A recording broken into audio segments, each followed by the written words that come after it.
ஆதவன் வீட்டில் அவன் ஆத்மிகாவை சமாதானம் செய்து கொண்டிருந்தான். ஆத்மிகாவின் கடந்த கால வாழ்வின் சில 2 பக்கங்களை அவள் அப்போதுதான் ஆதவனுடன் பகிர்ந்து கொண்டிருந்தாள். ஆதவன் ஆத்மிகாவை சோஃபாவில் படுக்க வைத்து அவள் முகத்தில் முத்தமிட்டு, நீதான் எனக்கு கிடைச்ச பெரிய கிஃப்ட், என் லைஃப் எனக்கு கொடுத்த மீனிங்ஃபுல் கிஃப்ட் என்று சொன்னான். அதன் பின் ஆத்மிகாவின் தலைமுடியை அவிழ்த்து சோஃபாவில் படர விட்டான். ஆத்மிகா ஆதவனையே கண்ணிமைக்காமல் பார்த்து கொண்டிருந்தாள்.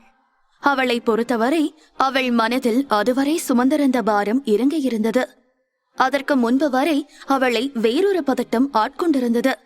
ஆதவன் அவனுடைய பணபலத்தை பயன்படுத்தி தன் கடந்த காலத்தை வேறு எங்காவது தெரிந்து கொண்டு விடுவானோ என்ற பயம் அவளை அனுதினமும் சித்திரவதை செய்து கொண்டிருந்தது. இப்போது அவள் முற்றிலும் நிம்மதியாக இருந்தாள். பிருத்வியுடனான எல்லா விஷயத்தையும் சொல்லியும் ஆதவன் அவளை விட்டுக் கொடுக்கவில்லை. அவள்தான் அவன் வாழ்க்கையில் வந்த கிஃப்ட் என்று அவன் நினைக்கிறான் என்றதுமே அவளுக்கு போன உயிர் திரும்ப வந்தது போன்ற நிம்மதி வந்தது. ஆதவன் ஆத்மிகாவின் கண்கள் வழியே அவள் மனதிற்குள் ஓடும் விஷயங்களை புரிந்து கொண்டான். அவளை இறுக்கமாக அணைத்து, நீயே ஆசைப்பட்டா கூட உன்னை போக விட மாட்டேன், பயப்படாத ஆத்மிகா என்று சொன்னான். அந்த வார்த்தைகளை கேட்டதும் ஆத்மிகா ஆதவனின் சட்டையை இறுக்கமாக பிடித்தாள். அப்போது அவள் கண்களிலிருந்து கண்ணீர் வழிய தொடங்கியது.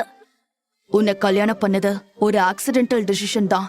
ஏன் பண்ண, ஏன் உன்னை விட்டு போக கூடாதுன்னு நினைச்சேன்னு அப்ப தெரியல. ஆனா இப்பதான் புரியுது.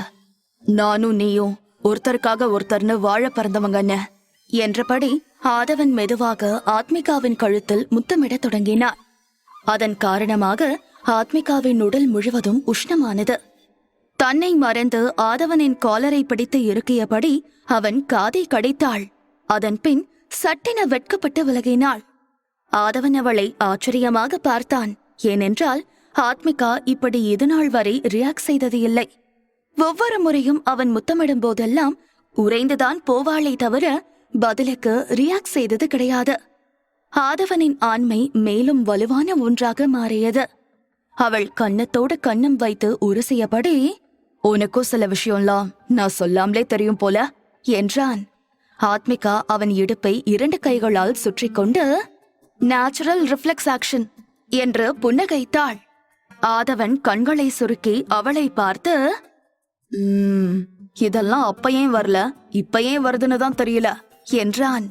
ஆத்மிகா மெதுவான குரலில், அப்பெல்லாம் எனக்குள்ள ஒரு பயம் இருந்தது, நீங்க என்னை விட்டுட்டு போயிடுவீங்கன்னு தோணும். ஆனா இப்ப முழுசா உங்க மேல நம்பிக்கை வந்துருச்சு, அதான் லவ்வோட பர்சன்டேஜ் எக்ஸ்ட்ரா ஆயிடுச்சு என்றாள். ஆதவன் காதலோடு அவளை மூர்க்கமாக அணைத்து முத்தமிட ஆரம்பித்தான்.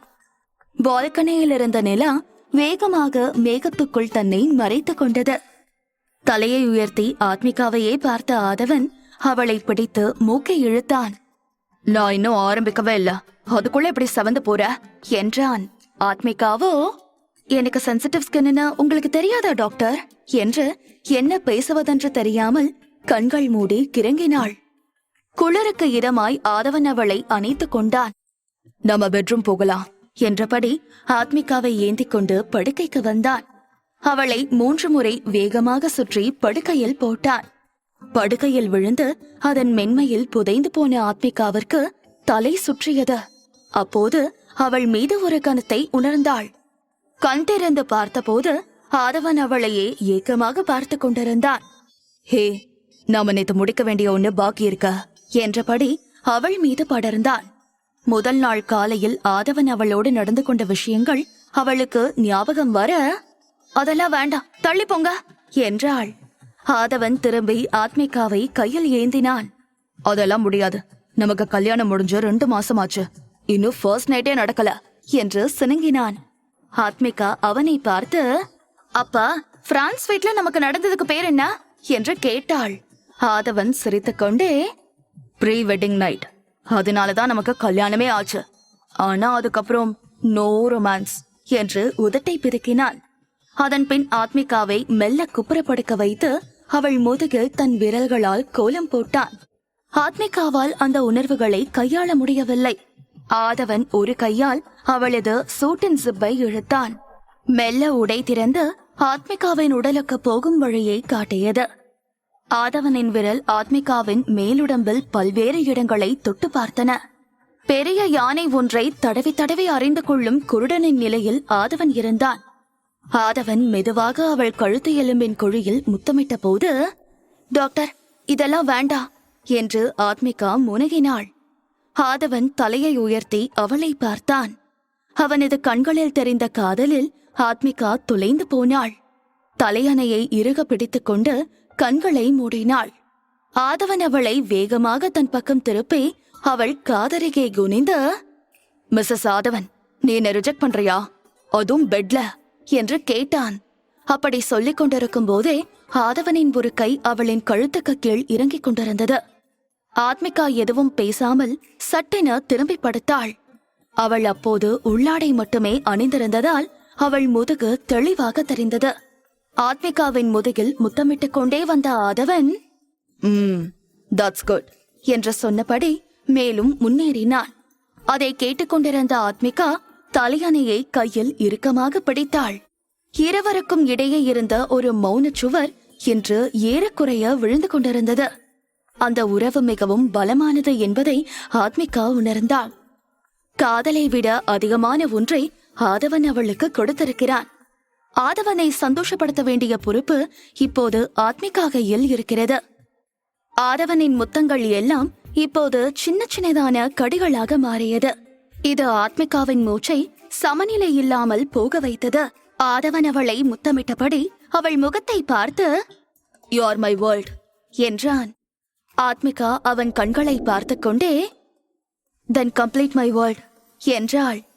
ஆதவன் இந்த வார்த்தைகளுக்காகவே காத்திருந்தவன் போல குனிந்து அவள் உதடுகளில் தன் உதடுகளை மெதுவாக பதிக்க இருவரும் ஆவேசத்துடன் முத்தமிட்டுக் கொண்டிருந்தனர். இன்று இருவருக்குமே தங்கள் உணர்வுகளில் ஏற்பட்ட மாற்றத்தை உணர முடிந்தது. இந்த முறை அவர்களுக்கிடையில் தடையாக எந்த தயக்கமும் இல்லை. கொஞ்ச நேரத்தில் ஆதவன் அவன் சட்டையை கழற்றி பக்கவாட்டில் இருந்தான். ஆத்மிகா அவன் மார்பின் தசைகளை பார்த்தபடி கண்மூடினாள். அவளுக்கு வெட்கம் வருகிறது என்பதை அறிந்தவுடன் ஆதவன் அலெக்சாவை அழைத்து லைட்டை அணைத்தான். அந்த அறை முழுக்க இருளானது. இருவரின் இதய துடிப்பின் சத்தம் அந்த இருட்டு அறையில் எதிரொலித்துக் கொண்டிருந்தது. ஆதவனின் மூச்சுக்காற்று ஆத்மிகாவின் முகத்தை தாக்கியது. ஆத்மிகா இருட்டில் அவன் முகத்தை தேடிக்கொண்டிருந்தாள். அதன் பின் ஆதவனின் முகத்தை தன் கைகளில் எடுத்துக்கொண்டு அவன் நெற்றியிலும் கன்னங்களிலும் முத்தமிட ஆரம்பித்தாள். அவள் இப்படி செய்வது இதுதான் முதல் முறை என்பதால் ஆதவனுக்கு அவள் செய்கைகள் வித்தியாசமாக இருந்தது. அவன் ஆத்மிகாவை பலமுறை முத்தமிட்டிருக்கிறான். அவன் அவளது முகத்தை கூட பலமுறை இதழ்களால் தொட்டிருக்கிறான்.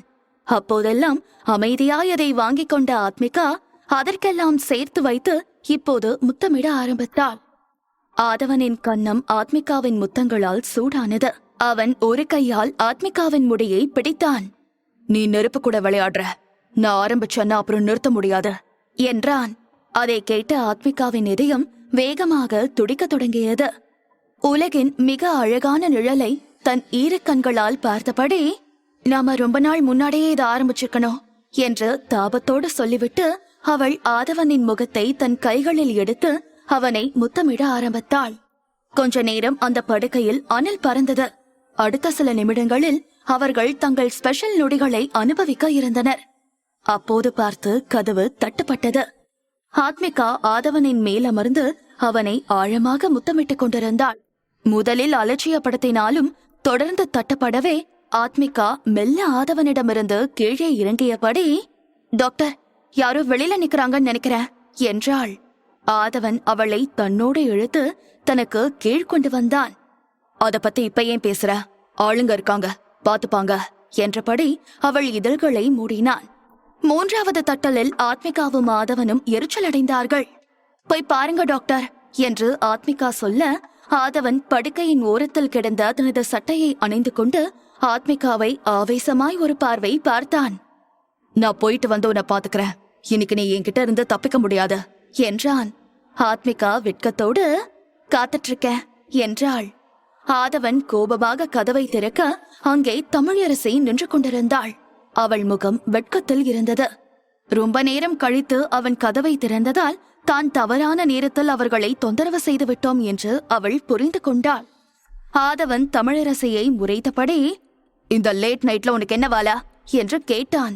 தமிழரசி பயந்து கொண்டே, நம்ம வீட்டுக்கு உங்க சொந்தக்காரங்க வந்திருக்காங்க என்றாள். ஆதவனின் வீட்டு புது ஊழியர்களுக்கு அவன் குடும்பத்தை பற்றி எதுவும் தெரியாது. ஏனென்றால் ஆதவன் தனது குடும்ப உறுப்பினர்கள் யாரையும் இதுவரை தன்னுடன் அழைத்து வந்ததில்லை.